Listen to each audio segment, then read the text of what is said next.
दोस्तों आदाब, जय हिंद, जय भारत। मैं हूं आपका होस्ट अकील खान और आप देख रहे हैं एनबीएन। दोस्तों, जैसा कि आप सबको पता है, 4 जून 2024 को लोकसभा के चुनाव नतीजों के साथ संपन्न हो गए और वोटों के जिन बोतल से बाहर आ गए। जैसा कि लोग बोलते थे कि आएगा तो मोदी ही, एज एक्सपेक्टेड मोदी जी तो आ गए, लेकिन 400 का जो उनका नारा था कि आपकी बार 400 पार, वो नहीं हो पाया। मोदी जी का करिश्मा कहीं ना कहीं धूमिल पड़ गया है। आज हम वरिष्ठ जर्नलिस्ट डॉक्टर सलीम खान साहब के साथ में हैं और हम जानेंगे कि क्यों मोदी जी का जो ये नारा था कि आपकी बार 400 पार के बहुत अंदर ही सिमट गए। क्या मोदी जी का ऑरा काम नहीं कर पाया? क्या वजह थी जिसकी वजह से मोदी जी पूर्ण बहुमत को हासिल नहीं कर पाए और आज एक ऐसी मिली जुली खिचड़ी सरकार बना रहे हैं जिसके कि वो आदी नहीं है? क्या वजह थी कि इंडिया अलायंस, जो कि और अच्छा बेहतर अगर करता तो मोदी जी फ्रेम से ही बाहर हो गए होते, नहीं हो पाया? क्या वजह थी इनके सबके सामने? इसी पर हम चर्चा करने के लिए डॉक्टर सलीम खान साहब के साथ आज जोड़ रहे हैं। सलीम साहब, मेरा सबसे पहला सवाल आपसे ये है कि अब की बार 400 पार क्यों नहीं 400 पार मोदी जी कर पाए? क्या फैक्टर्स थे जिसकी वजह से आज वो एक ऐसी लंबी सरकार के सहारे चलना चाहते हैं और जिसके की भी वो आदी भी नहीं है? क्योंकि हमने सबने देखा है कि किस तरीके से वो अपनी गवर्नमेंट चलाते हैं, लेकिन इस बार इस तरीके की कॉलिशन गवर्नमेंट चलाएंगे, चला पाएंगे, नहीं चला पाएंगे? और सबसे पहला आपसे मेरा यही सवाल है कि 400 पार का जो नारा था वो क्यों नहीं आ पाया? आपको क्या लगता है? देखिए, 400 पार का जो नारा इन्होंने लगाया था, मेरे ख्याल में वो कोई बहुत अजीब बात नहीं थी। आप ये सोचें कि नवंबर में 3 जो है वो बड़े राज्यों में चुनाव हुए। उनमें से एक छत्तीसगढ़ था, एक राजस्थान था और एक मध्य प्रदेश था। इन 3 में से 2 के अंदर कांग्रेस की सरकार थी और खुद गोदी मीडिया भी ये कह रहा था कि छत्तीसगढ़ में तो भूपेश बघेल को नहीं हटाया जा सकता, वो तो आ ही जाएंगे। राजस्थान के बारे में लोगों का ये ख्याल था कि चूंकि गहलोत ने बहुत सारी कल्याणकारी योजनाओं पे काम किया है, इसलिए इस बार जो वो रिवाज है कि हर 5 साल में सरकार बदलती है, वो रिवाज खत्म हो जाएगा और गहलोत फिर से आ जाएंगे। मध्य प्रदेश के बारे में भी लोग ये कहते थे कि 15 साल से बीजेपी की सरकार है और एंटी इनक्यूबेंसी है। पिछली बार वो लोग हार गए थे, तो दोबारा जो है वो चोरी से सरकार सिंधिया को साथ में लेकर के बनाई गई थी, तो अब दोबारा जो है वो बीजेपी का वहाँ आना मुश्किल है। कमलनाथ फिर से जो है वो बनेंगे। तो इन संभावनाओं के बीच में वो चुनाव हुए और सब लोगों ने ये कहा, विपक्ष ने भी कहा, सत्ता पक्ष ने भी कहा कि ये जो है वो सेमीफाइनल है, इसके बाद कोई बीच में इलेक्शन नहीं आएगा, डायरेक्टली पार्लियामेंट का इलेक्शन होगा। उस टाइम में तेलंगाना में भी चुनाव हुआ और वहाँ मिजोरम के बाजू में जो मिजोरम में भी चुनाव हुआ। तो आप ये देखें कि मिजोरम में कांग्रेस ने जीत सकी, बीजेपी का गठबंधन को एक क्षेत्रीय दल ने हराया। तेलंगाना में कांग्रेस जीती, लेकिन उसने बीजेपी को नहीं हराया बल्कि बीआरएस को हराया, क्षेत्रीय दल को हराया। लेकिन ये जो पूरा बेल्ट था जहाँ बड़े बड़े राज्य हैं, वहाँ पर बीजेपी ने ज़बरदस्त कामयाबी दर्ज करी। राजस्थान में वो रिवाज कायम रहा और यहाँ पर मध्य प्रदेश में ज़बरदस्त सीटें मिली इनको, जो पहले कभी नहीं मिली थी, और छत्तीसगढ़ में भी बघेल की सरकार चली गई। तो इससे बीजेपी का जो हौसला है वो बहुत बढ़ गया था और उसके 1 महीने बाद इन लोगों ने अयोध्या में प्राण प्रतिष्ठान कर दिया। तो ये दोनों चीज़ों को मिला दें आप, तो ऐसा लगने लगा था उस समय कि इलेक्शन तो समाप्त हो गए जी, अब इलेक्शन लड़ने की ज़रूरत ही नहीं है। तो ये 400 वाला जो नारा था ये उस वक्त तो बिल्कुल सही लग रहा था, लेकिन बाद में मेरे ख्याल में जो सबसे बड़ी गलती हुई वो ये थी कि ये लोग अपना नैरेटिव नहीं सेट कर पाए। किस बुनियाद पे आपको इलेक्शन लड़ना है ये सेट नहीं कर पाए।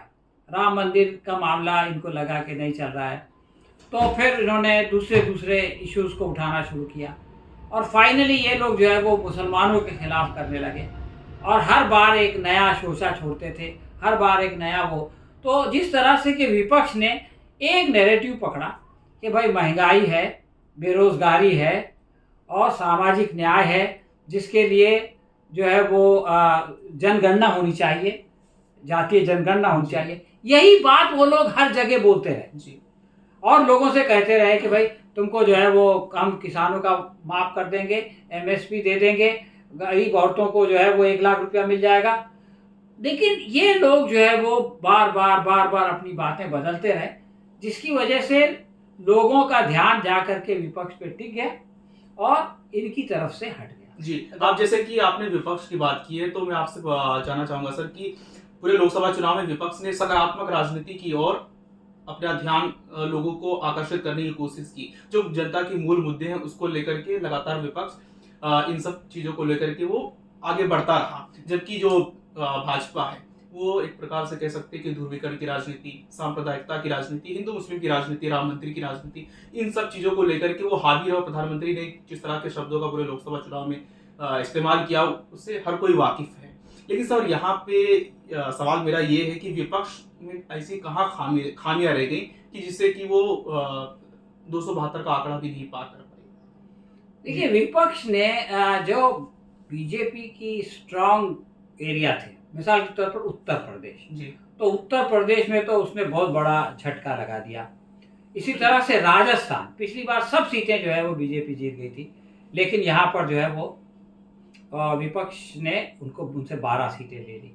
महाराष्ट्र, जी, जहाँ पर के बीजेपी को बहुत बड़ी कामयाबी मिली थी, वहाँ पर विपक्ष ने अपना जोर दिखा दिया। इसी तरह से वेस्ट बंगाल, जी, पश्चिम बंगाल में विपक्ष ने जो है वो बीजेपी को बुरी तरह से धूल चटा दी। तो ये सब तो वहाँ पर तमिलनाडु में जो उनका किला था वो भी महफूज रहा, केरला में वो भी जो है वो उन्होंने अपना उसको बाकी रखा। लेकिन कुछ और राज्य जहाँ पर के अच्छी अपेक्षा थी वहाँ पर विपक्ष अपना काम नहीं कर सका। जैसे मिसाल के तौर पर कर्नाटक में पिछली बार का अगर हम उसको हम कंपेयर करें तो डेफिनेटली सीट ज़्यादा हुई है, लेकिन जिस तरह की जो है वो कामयाबी उनको हासिल हुई थी राज्य के चुनाव में, उस तरह का प्रदर्शन वो नहीं कर सका। जी, और मोदी पर लोगों ने, मोदी की देखो, लोगों की सोच ये है कि भाई ठीक है, राज्य में तो हम किसी क्षेत्रीय पक्ष को या इसको दे, लेकिन केंद्र में जो है वो मोदी होना चाहिए। तो ये चीज़ जो है वो कर्नाटक में चली। इसी तरह से आंध्रा में जो बीआरएस की वजह से जो गैप बन गया था, बीआरएस आउट हो गई, जी, तो बीआरएस के गैप को बीजेपी ने बड़े तक पूरा किया, यानी 4 से लेकर के वो 8 पे पहुंच गए, और कांग्रेस जो है वो उस तरह से नहीं कर सकी। इसी तरह से बहुत बड़ा सेटबैक हुआ है उड़ीसा में। जी, उड़ीसा में बीजेपी ने जो अपना नुकसान यहाँ पे किया था, जो इन जगहों पर, वो उसको पूरा कर लिया। एक चीज़ और हुई है कि पंजाब में तो बहरहाल घुसने नहीं दिया किसानों ने, हरियाणा में इनको आधा कर दिया, जी, लेकिन उत्तराखंड पूरी तरह से उसमें सेल नहीं लगा सका। हिमाचल प्रदेश में कांग्रेस की सरकार है, लेकिन वो 4 सीटें वहाँ हार गई। और सबसे बड़ा जो मैं समझता हूँ विपक्ष को जो झटका लगा, जिस तरह से बीजेपी को सबसे बड़ा झटका महाराष्ट्र और उत्तर प्रदेश में लगा, उस तरह से विपक्ष को सबसे बड़ा झटका दिल्ली में लगा। जी, कि दिल्ली में आम आदमी पार्टी और कांग्रेस साथ में थी, और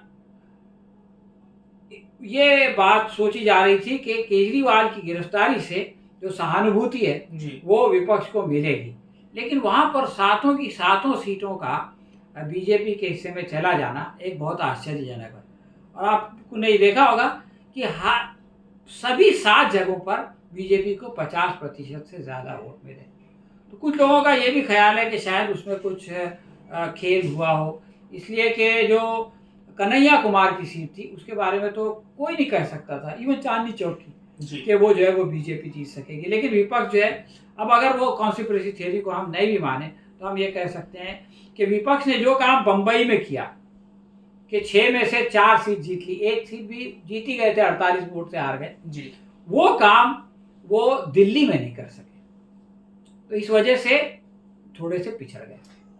अगला सवाल सलीम भाई मेरा आपसे ये है कि जैसे कि हम ये जानते हैं कि मोदी जी चैंपियन है हिंदू मुसलमान करने में, और वो 24 आवर हिंदुत्व की राजनीति करते हैं। हम ये देख रहे थे कि जैसे ही जनवरी में प्राण प्रतिष्ठा हुई है, ऐसा लग रहा था कि पूरा का पूरा चुनाव पलट गया है, हवा पूरी तरीके से बीजेपी के खेमे में चली गई है। और 400 का जो अभी जैसे आपने भी बात किया कि ये बहुत असंभव सा नारा नहीं था कि बीजेपी उसको नहीं हासिल कर पाएगी, ऐसा लग रहा था कि किसी न किसी तरीके से 400 तक पहुंच जाएंगे। लेकिन जब हम उत्तर प्रदेश के चुनाव को देखते हैं कि अयोध्या जैसा एरिया, फैजाबाद और उसके आसपास के जो एरियाज हैं वहां पर पूरी तरीके से बीजेपी साफ हो गई। यहाँ तक कि नरेंद्र मोदी जी के अभी फिलहाल के चुनाव के नतीजे से के आसपास चुनाव के दौरान भी हम जब देख रहे थे तो उनकी लैंग्वेज से भी ऐसा लग रहा था कि जिस तरीके की वो लैंग्वेज यूज कर रहे थे कि कांग्रेस ने तुम्हारा मंगलसूत्र छीन लिया, हिंदू मुसलमान की राजनीति, और इसके अलावा ये पाकिस्तान बना देंगे और पाकिस्तान को इन्वॉल्व कर देना। तो आपको क्या लगता है कि क्या उनको क्या ऐसा लगने लगा था कि हिंदुत्व की राजनीति अभी नहीं चल पाएगी, इसकी वजह से वो इस तरीके की बातें करने लगे थे? आखिर क्यों मंदिर मुद्दा काम नहीं कर पाया, और क्या ऐसा लगने लगा कि हिंदुत्व मुद्दा 24 आवर काम नहीं कर पाएगा और हर चुनाव में काम नहीं आएगा? मैं पहले राम मंदिर की बात करता हूँ। राम मंदिर के पूरे मामले में मुसलमान का कोई जिक्र नहीं था। भाई हमने 500 साल पुरानी गुलामी को ख़त्म कर दिया है, हमने राम मंदिर बना दिया है और राम को जो है वो उसमें से लेकर के मंदिर में पहुंचा दिए हैं, एक टाट में थे और वगैरह वगैरह, लेकिन उसमें मुसलमान कहीं नहीं आता। इनडायरेक्टली ये था कि 500 साल की गुलामी, तो वो इनडायरेक्टली ये था कि भाई मुसलमानों का वो भी है, लेकिन उतना दूर तक कोई नहीं जाता है। आज के मुसलमानों का उससे कोई लेना देना नहीं था। दूसरा इनका मुद्दा था इसका क्या बोलते करप्शन का। वो ये कह रहे थे कि हमने करप्ट लोगों को जेल में डाल दिया और आम आदमी पार्टी के लोगों को जेल में डाल दिया और हम करप्शन ख़त्म कर रहे हैं। करप्शन का मामला तो इनका ऐसा हो गया कि इन्होंने सारे कांग्रेसियों को या जिन पे वो करप्ट थे उनको लेके अपने यहाँ कर दिया, तो वो केस इनका कमज़ोर हो गया। इलेक्ट्रोल बॉन्ड का मामला आया, उसने इनको कमज़ोर किया कि भाई सुप्रीम कोर्ट ने इतना हार्ड स्टैंड ले लिया। चंडीगढ़ का मामला आया, उसमें ये पता चला कि ये लोग जो है वो चोरी करके जो जीता हुआ मैंडेट है उसको ले रहे हैं। तो ये सारी चीज़ें होती रही, लेकिन पहले चरण का जो चुनाव हुआ तो उसमें एक बात ये खुल के सामने आई कि बीजेपी के जो वोटर्स हैं, मतदाता हैं, उनके अंदर कोई उत्साह नहीं है, वो वोट देने नहीं जा रहे हैं। और जो विपक्ष के मतदाता हैं उनके अंदर बहुत ज़्यादा उत्साह है। तो ये चीज़ ने मोदी जी को इम्बैलेंस कर दिया। ये जो मंगलसूत्र वाला जो उनका बयान है वो पहले चरण के बाद आया है। अब उन्होंने सीधा उन्होंने सोचा जिस तरह से कि हम जो है वो 2019 का चुनाव सर्जिकल स्ट्राइक पे जीते, वरना तो हार गए थे। तो अब उन्होंने सोचा कि अब हिंदू मुस्लिम के सिवा कोई चारा नहीं। अब हिंदू मुस्लिम जब इन्होंने कहा कि मंगलसूत्र छीन लेंगे, फिर ये कहा कि साहब ये 2 भैंस है तो 1 भैंस ले जाएंगे, 2 टोटी है तो 1 टोटी ले जाएंगे। फिर उन्होंने कहा कि साहब मुसलमानों को अगर रिजर्वेशन मिला तो मेरे जीते जी नहीं हो सकता। फिर उन्होंने ये कहा कि साहब राम मंदिर पे बाबरी ताला लग जाएगा। फिर ये कहा कि राम मंदिर पे बुलडोजर करना जाएगा। तो इसका मतलब ये जो गिरते चले गए मोदी जी, तो उसकी वजह से लोगों को ये लगने लगा कि ये जो है वो बकवास कर रहे हैं। और इसका असर सबसे ज्यादा उत्तर प्रदेश के लोगों, उनको ये लग रहा था कि ये जो बोल रहे हैं ये असंभव बात है।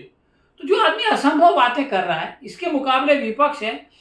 और आप देखें कि यूपी में एक तो पहली बात पेपर लीकेज, यूपी में सबसे ज़्यादा लोग जो है वो सरकारी नौकरियों की तैयारी करते हैं, आधी उम्रें उनकी गुजर जाती हैं। फिर वो जो फौज में जो मामला आया अग्निपथ वाला, तो उसका भी ये हुआ कि साहब हम जो है वो इतनी मेहनत करके रहेंगे, 4 महीने में चली जाएगी। तो जब विपक्ष ने कहा कि हम इस योजना को ख़त्म कर देंगे, किसानों को MSP दे देंगे, तो लोगों ने कहा कि ये लोग राम मंदिर के नाम पे, लोगों ने सोचना शुरू किया कि ये लोग राम मंदिर के नाम पे हमको बेवकूफ़ बना रहे हैं। और इस तरह से आप देखें कि पूरे सेंट्रल यूपी में बीजेपी साफ हो गई और अयोध्या में भी 50,000 से ज़्यादा वोटों से हार गई। तो मोदी जी का जो सबसे बड़ा प्रॉब्लम यही हुआ कि वो एक नैरेटिव सेट नहीं कर पाए, और जो दूसरा नैरेटिव उन्होंने सेट करने की कोशिश की उसके अंदर उन्होंने ऐसे बचकाना बयान दे दिए। और बीच बीच में जो इंटरव्यू देते थे तो अचानक मुस्लिम प्रेम उनके अंदर आ गया। एक इंटरव्यू में उन्होंने कहा कि मैं तो कभी मुसलमानों का मुखालिफ हुई नहीं, और अगर मैं उनका विरोध करूंगा तो मैं राजनीति करने के लिए योग्य नहीं हूँ। मेरे आसपास सब मुसलमान रहते थे और उनके घर से मेरे ईद के दिन हमारे घर में खाना नहीं बनता था। तो वो मतलब कभी मुसलमानों से दोस्ती की बात करते हैं, कभी मुसलमानों की मुखालिफत की बात करते हैं। तो उनका जो उलट पुलट रहा, तो इस तरह से उन्होंने अपनी क्रेडिबिलिटी ख़त्म कर दी, और जिसकी वजह से लोगों ने उन पर विश्वास नहीं किया। और वो 300-400 पार तो दूर है, 300 नहीं ला सके NDA के लिए। और 240 पे आके उनकी अपनी बीजेपी अटक गई, जबकि आज से 10 साल पहले उसको 276 सीट मिली थी। यानी जहां 10 साल पहले थी उससे भी पीछे मोदी जी ने जो है पहुंचा दिया। जैसा कि कहा जाता है कि उत्तर प्रदेश से होकर के ही, लखनऊ से होकर के ही दिल्ली का रास्ता गुजरता है। बहुजन समाज पार्टी, जिसका एक वोट बैंक रहा है उत्तर प्रदेश में, वंचित वर्ग का, दलित वर्ग का रहा है वोट बैंक, उसे भी अगर इंडिया गठबंधन वाले अपने साथ ले लेते तो शायद परिणाम कुछ और होते, क्योंकि करीब 16 से 17 सीटें ऐसी हैं जहां पर direct effect Bahujan Samaj party ने डाला है। देखिए, किसी को साथ लेना जो है ना, ये दो जी। पार्टी का, एक ताली है ना एक हाथ से नहीं बजती है।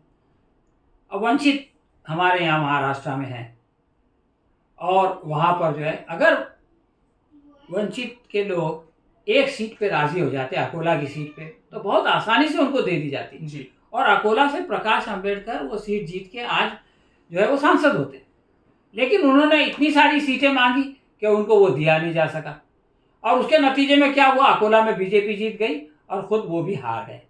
Same to same Bahujan Samaj party को बीजेपी बुरी तरह से ब्लैकमेल कर रही थी, ये बात हर कोई जानता है। और इसका सबसे बड़ा सबूत उस वक्त सामने आया जबकि वो जो अपने भतीजे को, जिसको कि उन्होंने अपना उत्तराधिकारी बना दिया था, उसने जब बीजेपी को क्रिटिसाइज करना शुरू किया तो अचानक ये कह दिया गया कि अब ये इमेच्योर है और उसको हटा दिया गया। तो जब इस हद तक कोई पार्टी के लीडर जो है वो डरी हुई हो और ब्लैकमेल हो रही हो, तो उसको आप कैसे साथ लेंगे? और उसको साथ लेने में एक रिस्क ये भी था कि अगर वो उसको साथ ले लिया और वो जो सीटें जीतती है वो सीटें ले करके जो है, जैसे अभी की परिस्थिति में जी। तो वो अगर उठ के चली जाती सब वो सीटें लेके, क्योंकि उतनी जहाँ जितनी जगह बीएसपी को लेते उतनी जगह ना तो एसपी का उम्मीदवार खड़ा होता ना कांग्रेस का उम्मीदवार खड़ा होता। तो इस तरह से इवन आप बीएसपी को लेने की बात करते हैं, यहाँ तो जो पार्टी साथ में थी, वेस्टर्न यूपी की जो पार्टी है, अजित सिंह की बेटे की पार्टी,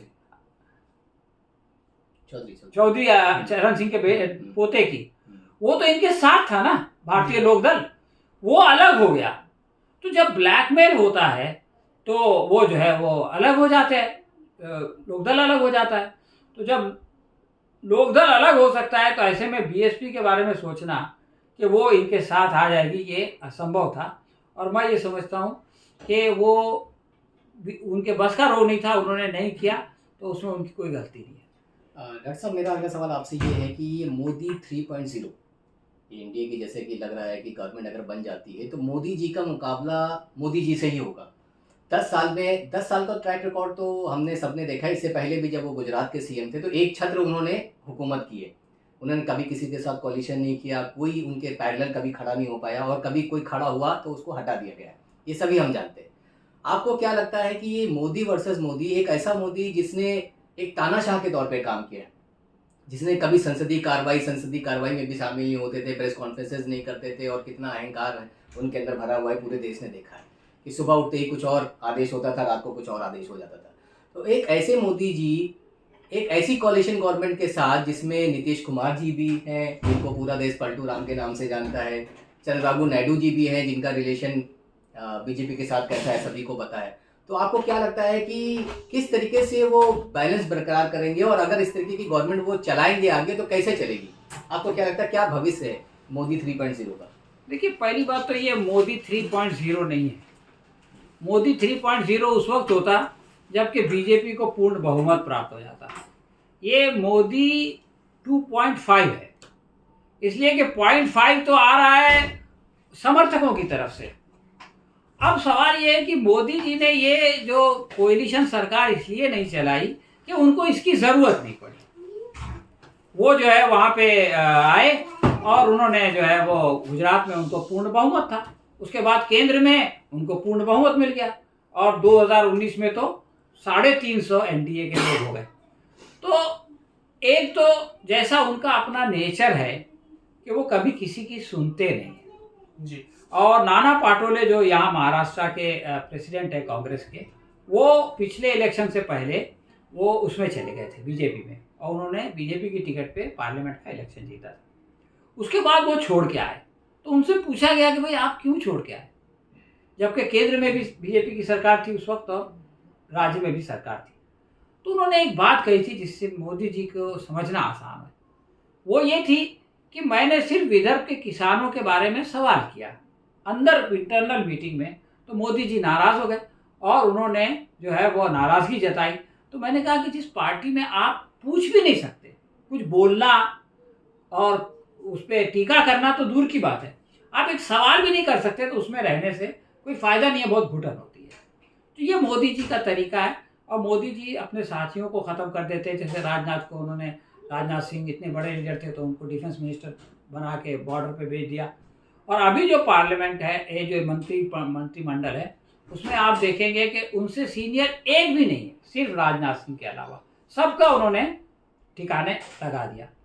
तो ये उनका काम करने का तरीका रहा है। सब लोग उनके सामने हाजी हाजी करते हैं, कौन सा मंत्री पद किसके पास है ये भी नहीं पता चलता। अब जबकि उनको ये नहीं मिला तो उनकी भलाई इसमें थी कि वो ये कहते कि भाई देखो, मैं इसकी मॉरल रिस्पॉन्सिबिलिटी लेता हूँ। जैसे कि देवेंद्र फडणवीस ने कहा कि भाई हम जो है वो इतने कम सीट हो गई, इसकी मॉरल रिस्पॉन्सिबिलिटी मैं लेता हूँ। हम 303 से घट के जो है वो 240 पे आ गए, तो इसकी मैं जिम्मेदारी लेता हूँ। और वैसे भी मेरी उम्र 74 साल होने वाली है, तो 75 साल में मुझको रिटायर होना है, मैंने सबको रिटायर कर दिया था, तो इसलिए मैं जो है वो जा रहा हूँ और मैं चाहता हूँ कि हमारी पार्टी कोई दूसरे लीडर को आगे करके उसको वो बनाए। और कोई ऐसा लीडर आगे लाया जाता, जैसे नितिन गडकरी हैं, राजनाथ सिंह हैं, जिनका कि दूसरे पक्षों से अच्छा ताल्लुक है, जो कि लोगों से मिलजुल के काम करने में विश्वास रखते हैं।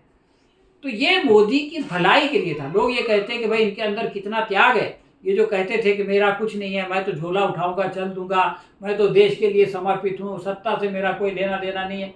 लोग ये कहते हैं, इनके भक्त कहते हैं कि देखो ऐसा महान आदमी तो हिंदुस्तान की राजनीति में आया ही नहीं।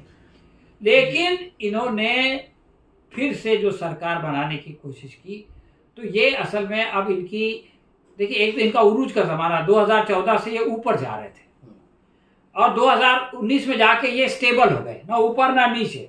अब ये इनके जवाल का ज़माना शुरू हुआ, अब ये नीचे जाना शुरू हुए और अब ये नीचे जाते जाते कहाँ पहुँचेंगे ये कोई नहीं जानता। तो ये जो है इनका प्लेटो है कि पहले ऐसे ऊपर गए 2014 से 2019 तक, फिर 2019 से 2024 तक ऐसे प्लेन रहा और 2019 के बाद अब ये नीचे की तरफ जा रहे हैं। मैं एक शेर सुनाना चाहता हूँ इस सिलसिले में। हमारे बम्बई के शायर थे, उनका अभी इंतकाल हो गया। उन्होंने कहा कि कुर्सी है कोई, तुम्हारा जनाजा तो नहीं है, जी बेशक। कुछ कर नहीं सकते तो उतर क्यों नहीं जाते। तो मोदी जो है अपने तरीके से इस सरकार में काम ही नहीं कर सकते, तो उनको उतर जाना चाहिए था। लेकिन सत्ता का जो लालच है या जेल जाने का जो डर है, इसलिए कि मोदी जी ने जो कुछ भी पीएम केयर फंड में किया है जी। और जो कुछ भी इसमें किया है, क्या बोलते हैं, इलेक्ट्रल बॉन्ड में, इसकी वजह से वो जेल भी जा सकते हैं।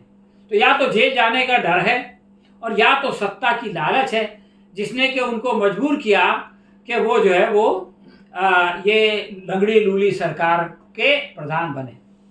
जी, जैसा कि आप नरेंद्र मोदी को लेकर के सवाल करे तो मैं जवाब दे रहे थे, तो मैं सवाल करना चाहूंगा कि वाराणसी से नरेंद्र मोदी 1.5 लाख वोटों से जीते, जबकि भाजपा के भीतर ही मध्य प्रदेश के पूर्व मुख्यमंत्री शिवराज सिंह चौहान 8.5 लाख वोटों से जीते। इसी के साथ अमित शाह 7.5 लाख वोटों से जीत दर्ज की। आपको नहीं लगता सर कि भाजपा के भीतर ही जो परिणाम आए हैं, इन परिणामों के बाद विद्रोह उठेगी? देखिए, आपने बहुत अच्छा सवाल किया जी। मैं इसमें एक दो बात बढ़ा के फिर अब उसका जवाब दूंगा कि जिस तरह से 8 लाख वोट से शिवराज सिंह चौहान जीते, उसी तरह से 10 लाख वोट से जो है वो अब्दुल रकीब भी जीते। तो इस बार कुछ लोग बहुत बड़े बड़े मार्जिन से जीते हैं। लेकिन उत्तर प्रदेश में जितने वोट से मोदी जीते हैं, उससे ज़्यादा वोट से स्मृति ईरानी हारी। और जिस राहुल गांधी के बारे में कहा जा रहा था कि वो भगोड़े हैं, वो 3,80,000 वोट के फर्क से जीते। तो ये एक बहुत बड़ी बात है कि उसी उत्तर प्रदेश में जहां मोदी जी पिछली बार 4,80,000 वोट के फर्क से जीते थे, इस बार 1.5 लाख पे आ गए। इससे पता चलता है कि मोदी जी आज की तारीख में बीजेपी के लिए एसेट नहीं है, मोदी जी आज की तारीख में बीजेपी के लिए लायबिलिटी है। वो जो है वो लोकतंत्र कहना चाहते हैं तो उनके मुंह से लोकचंद्र निकलता है। जी तो अब इस लाइबिलिटी को बीजेपी कितने दिन तक ढोएगी और आरएसएस जो है वो किस तरह से इससे छुटकारा पाने का रास्ता निकालेगा, ये तो समय बताएगा। जी एक मौका तो उस वक्त आएगा जब मोदी जी 75 साल के होंगे, तो उनको समझाया जाएगा कि भाई अब आप जो है उसी फार्मूले के हिसाब से मार्गदर्शक मंडल में चले जाइए और किसी ऐसे आदमी को प्रधानमंत्री बनने दीजिए जो कि पार्टी को आगे बढ़ा सके। तो ये कोशिश तो डेफिनेटली होगी और उसमें कितनी कामयाबी कब होगी ये कुछ कहा नहीं जा सकता। इस कोशिश को कमज़ोर करने के लिए मोदी जी क्या क्या चाल चलेंगे ये भी आप नहीं जान सकते, और अगर उन्होंने इसके लिए कोशिशें करना शुरू की तो इससे भाजपा और आरएसएस का बहुत बड़ा नुकसान होगा। पहले ही वो बहुत नुकसान कर चुके हैं। अभी मैं एक उसका आर्टिकल पढ़ रहा था, शेखर का जो प्रिंट वाले हैं, उन्होंने कहा था कि आज की तारीख में आरएसएस जितनी कमज़ोर है पहले कभी नहीं थी।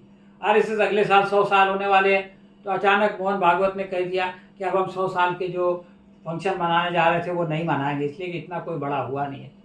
तो मोदी जी ने आरएसएस को कमज़ोर किया, मोदी जी ने बीजेपी को कमज़ोर किया, ताकतवर भी किया था, 2014 में ताकतवर किया था, लेकिन 2024 में कमज़ोर कर दिया। इसलिए आरएसएस और बीजेपी डेफिनेटली ये चाहेंगे कि जिस तरह से कांग्रेस ने सोनिया गांधी को आराम दे दिया, उसी तरह से इनको भी जो है वो आराम दिया जाए।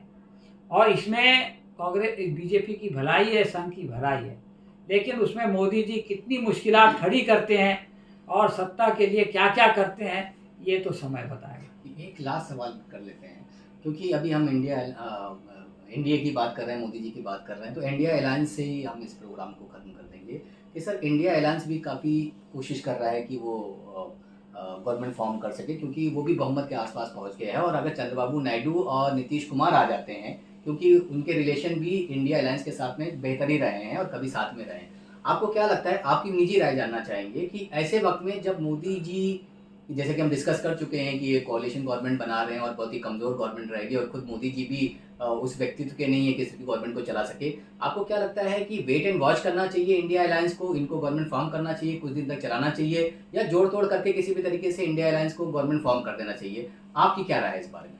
देखिए, फिलहाल तो इंडिया अलायंस के पास कोई चॉइस नहीं है। नीतीश कुमार और वो दोनों अपना सपोर्ट दे चुके हैं, तो इनकी सरकार तो बनेगी।